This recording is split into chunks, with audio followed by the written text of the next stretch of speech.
Royal Caribbean's Ultimate World Cruise has created a social media frenzy.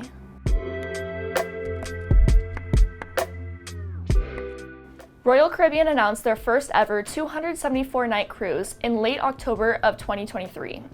This cruise is currently taking place on Royal Caribbean's Serenade of the Seas and was advertised to be a world cruise as it would be visiting every continent. Taking on 65 countries and 11 world wonders, this cruise cost between $61,000 to $112,000 for rooms alone. Wow. However, the hefty prices are not the only cause for this social media fiasco. Today, I will be exploring Royal Caribbean's public relations strategies and the direct effects that these strategies have had on Royal Caribbean's brand image. The Ultimate World Cruise passengers have been the cause of this social media fiasco. Passengers, understanding the world's curiosity of this extensive journey, took to their own social media platforms like TikTok to share their day-to-day activities and experiences on this cruise. However, these exciting and adventurous posts soon turned into drama-filled discussions. Royal Caribbean has been shoved into the spotlight, with the dissatisfaction being shown in these TikToks. From the start, many of these passengers were upset with their small rooms. Guests have also had heated arguments over the size differences between these interior cabins and the suites. The guest-to-guest arguments have been a common occurrence. Many of the Diamond members feel that they have been disrespected by the Pinnacle members, which is a member group that is a higher status, and these arguments have even resulted in physical fights. The Pinnacle members also get treated differently according to the lower-ranking guests.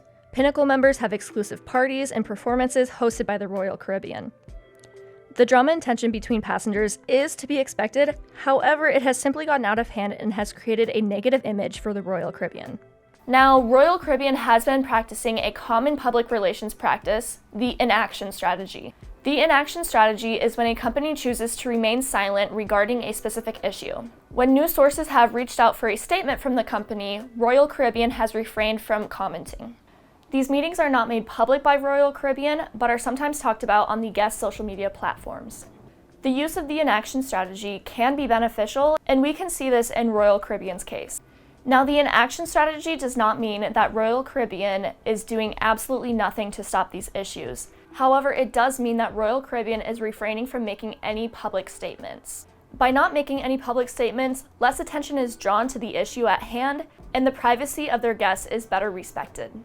Now, the company itself has also received a lot of backlash for missing a lot of different ports on their journey due to weather. The two canceled ports have been in Antarctica and the Falkland Islands. So why is this such a big deal to the passengers? Some of the passengers have paid for excursions upon arrival and are missing out on a once-in-a-lifetime experience. Mark Sebastian, a TikTok influencer on this trip, shared his excitement to see the Falkland Island king penguins. After the cancellation, he stated, "I hate it here," on his TikTok platform. Other guests were frustrated and made sure to share their discontent on their own socials. Guests were also eagerly awaiting the chance to get off of the ship and stand on solid ground.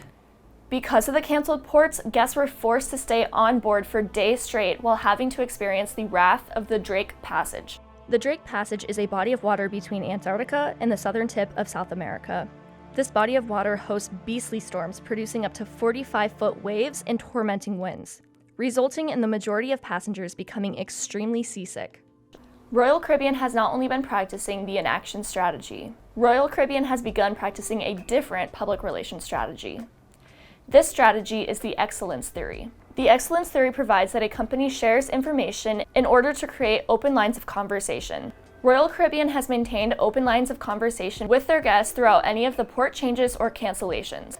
In every single case of a port being changed or canceled, the passengers have been refunded their money. Additionally, these open lines of communication are not just with their guests, they are also with the general public. Royal Caribbean has created multiple public statements as seen in this article from USA Today.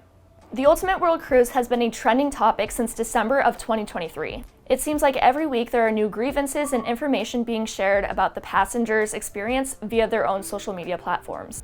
Do you agree with the public relations strategies that Royal Caribbean is actively using? Would you want to take part in this 9-month cruise in the future, or would you be put off by the drama surrounding it?